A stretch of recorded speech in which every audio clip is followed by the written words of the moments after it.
खबर भागलपुर से, जहां सुल्तानगंज में स्थित अजगैबीनाथ धाम आस्था और रहस्य का अनोखा संगम है। उत्तर वाहिनी गंगा के तट पर विशाल ग्रेनाइट की चट्टान पर विराजमान बाबा अजगैबीनाथ के दर्शन के लिए सावन में लाखों श्रद्धालु यहां पहुंचते हैं।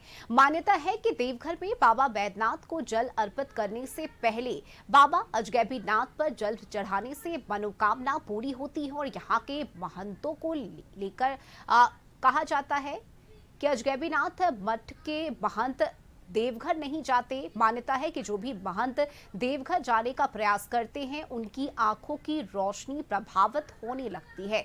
और मान्यता के मुताबिक पहले महंत सिद्धार्थनाथ भारती और केदारनाथ प्रतिदिन गंगा से जल भरकर बाबा बैद्यनाथ धाम जाया करते थे। कहा गया है कि एक दिन भगवान भोलेनाथ ब्राह्मण का रूप धारण कर दोनों ही महंतों के साथ चले और उन्हें अपने वास्तविक स्वरूप में दर्शन दिया। इसके बाद दोनों महंतों ने भगवान शिव से उनके चरणों में स्थान मांगा और इसी मान्यता के तहत अजगैबीनाथ शिवलिंग के समीप 2 अन्य शिवलिंग स्थापित है।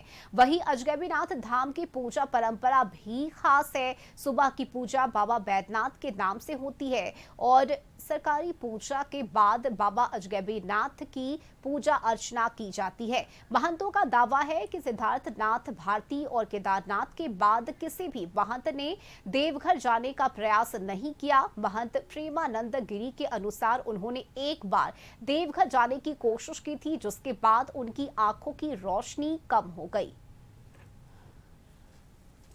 धाम तो एक स्वयं शंभू है और आप रूपी शिवलिंग स्वयं शंभू उसी को कहा जाता है।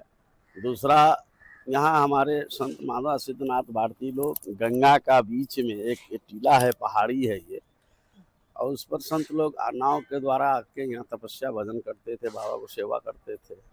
और उत्तर दिशा की बात है तो उत्तर दिशा की माने भारत में आपका 2 जगह, एक काशी विश्वनाथ उत्तर वाहिनी गंगा बहती है, दूसरा ये उत्तर वाहिनी गंगा यहाँ है सुल्तानगंज भागलपुर।